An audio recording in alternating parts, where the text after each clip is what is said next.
Hi, everyone. Welcome to Mini Scroll, the daily internet culture podcast bringing you the biggest stories from social media, the creator economy, and the digital space every Monday through Thursday. I'm your host, Lauren Meisner, the founder of the youth digital media brand, Centennial World. Welcome back to Mini Scroll, everyone. Before I start, please, if you guys like this podcast, please subscribe to us on Spotify or Apple Podcasts and also on YouTube as well. We are trying to get to 10,000 subscribers on YouTube specifically before the end of the year. Our RSS feed, like our podcast, it has been live for much longer than our YouTube channel. So our YouTube channel is a little bit behind on the subscribers, on the growth, but we are growing quickly this year. So I'm really excited, and we are trying to reach 10,000 by the end of the year, and we are trying to get our Spotify reviews up. So our RSS feed has a lot more subscribers, a lot more listeners than our YouTube channel does, but we want some more reviews, so please leave us a review. All right, let's just get right into it. So the first story that I have for you guys today, as promised, I'm going to be talking about the jewelry merch drama going down on TikTok between Lily Chapman and verified blue checkmark.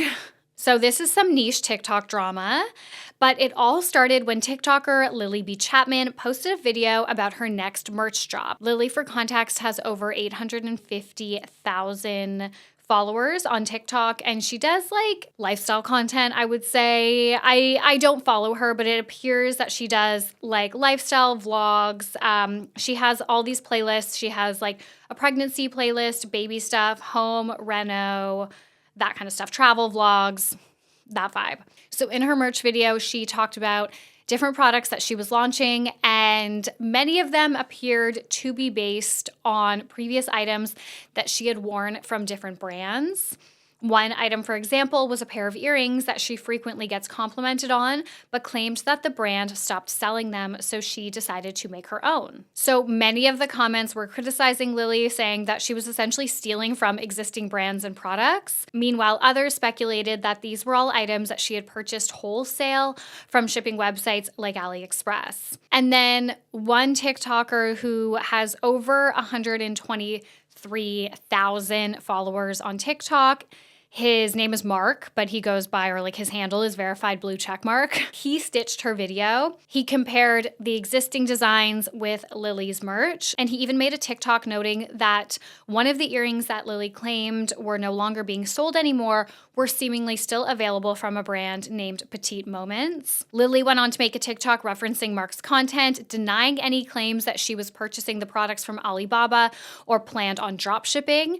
She also explained the process of product development, saying that she was working with a company who works with producers. Essentially, she sends the company ideas and mood boards, and they send back samples.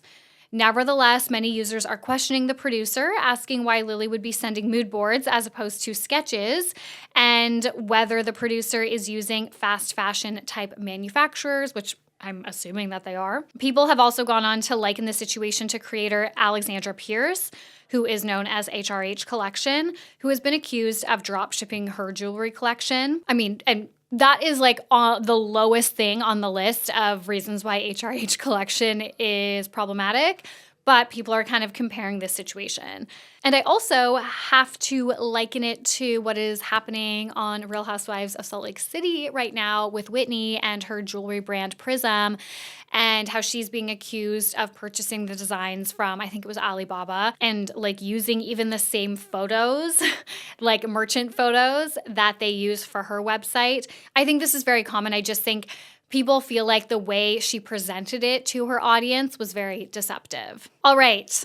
The next story, as promised, we are doing an Aspyn Ovard update. So a few things have been happening in the Aspyn Ovard world over the last couple of days. The first and biggest is that Aspyn was seen attending the Secret Lives of Mormon Wives Halloween party over the weekend.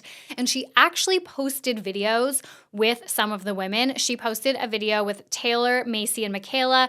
She posted another one just with Taylor, basically baiting or like teasing her audience, and then she deleted them. And people are like, oh my God, is she filming? Because right now, I guess Secret Lives of Mormon Wives are filming.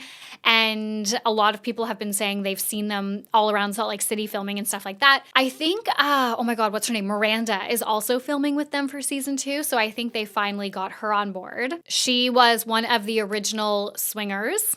I know only Taylor was, in that like swinging crew, OG mom talk crew. And then they were unable to get Miranda and, I forget the other one's name.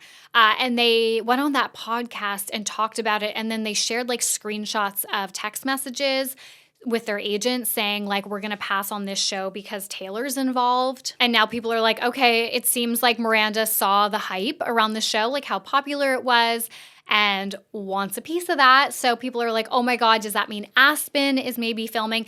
But Aspyn lives in LA, and I know she's from Salt Lake and she lived there for so long, but like she lives in LA now. And I do not think Aspyn Ovard is going on reality TV. I do not think she is part of this. I think she just went to this Halloween party because she's like friends with them, knows them, or people that know them. And, she knew that this would be like another moment for her TikTok audience to dissect. Like we would all just lose our minds, and we did. She's just having like the most fun playing with us. And I was actually going to say this at the end of the story, but I'll say it now. It is like a weird line to be towing when I cover Aspyn or anyone covers Aspyn, because she has been very open about how this is like the hardest thing, like a very traumatic thing she's going through, her divorce and whatever this big 10-year secret is that Parker's been keeping from her, and whatever is happening in her personal life that like she is keeping private, but also like kind of teasing to the whole world on her TikTok. It's this weird line because on one hand, I want to respect that she is having like a really hard time. And, this is a very serious thing. Like she is going through a divorce. She is presumably going to be in a custody battle. It's not a good time. So it's like weird to be reporting on like all of the rumors all the time. But at the same time, she has also told us that like her playing around on TikTok and joking around and being silly and teasing us like this is helping her get through it. And I think she likes it. Like I think she really likes all of the kind of fodder around her and all the speculation and all of that. And if it ever appears like she doesn't, like she wants to, put a boundary back up, or she asks us to stop, then I absolutely will. But yeah, for now, I'm going to keep giving you guys the updates. Okay, so there are 2 new popular theories as to what is happening with Aspyn and that big 10-year secret that Parker / everyone, she says, knew. The first new theory is that something really bad happened when he was a minor, before he met Aspyn, or at least before they were married, and his family helped him, not like cover it up, but like helped him through it, and like they withheld that information from Aspyn. The biggest theory around that is like he got a DUI and someone got hurt or something like that.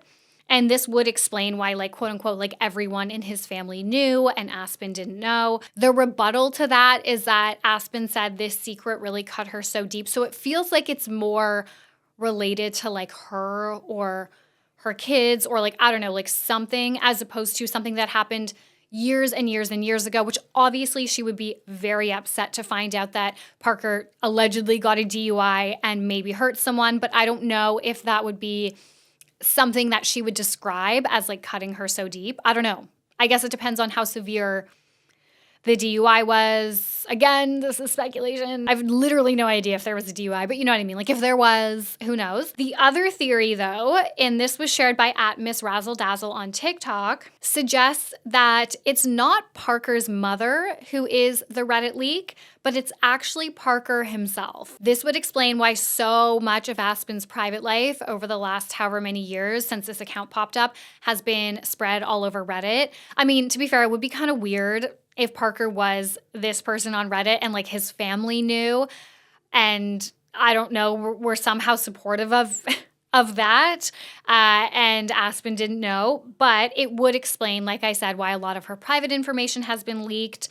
And some of the posts that this person made, like they would be like, thank God those kids have such a good dad. And just posting things that literally then happened like days later, that like were then revealed days later. Like this person definitely has some type of like intimate in with Aspyn. The rebuttal to that, however, is that Aspyn has been like, don't be mad at Parker. Like he's not the one to be mad at for all of this. So that would make no sense. However, then people are like, well, maybe she's just saying all of that publicly about Parker and like trying to play nice with him because she is going to go through a divorce and a custody battle. And, you know, that could be used against her, like the way that she's acting online in terms of like if she's like slandering him or whatever could be used against her in their custody battle, which is, I guess, also true. I don't know, guys. These are just the two most recent theories. They're so far-fetched. And at this point, it's like, can you just tell us? Because it's like snowballing so much. If we ever do find out what this secret was or like why they divorced, I think we will look back at these episodes specifically of Mini Scroll and like all these theories and be like, that was literally insane.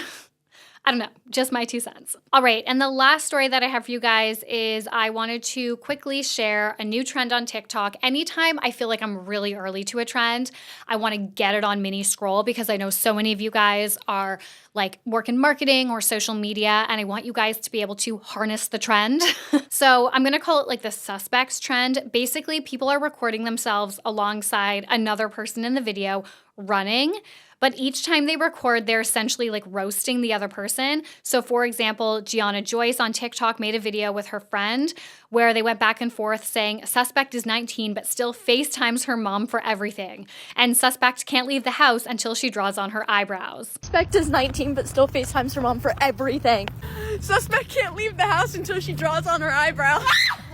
Suspect claims she goes to the gym regularly, but I haven't seen her there in 4 months. Okay, you too. Suspect is currently in her longest relationship yet, and they just hit their 1 month anniversary. Brand Remy by Riley also made a TikTok with the trend saying roast like suspect says she left her house but hasn't even started her makeup, or suspect has crippling anxiety but will fight in public. Suspect says she left her house but hasn't even started her makeup.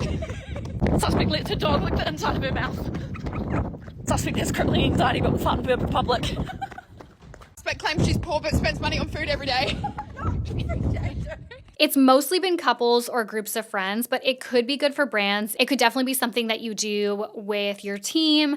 You know, you could really showcase like funny employee personality quirks, you know? And it's just, again, it's like a harmless, fun trend. So I think it's worth jumping on, but you got to do it quick. All right, guys, that's it for Mini Scroll today. Thank you so much for listening. I love you guys. Again, please rate, review, and subscribe. It helps us so much. It helps us grow. I love you guys, and I will talk to you tomorrow. Bye.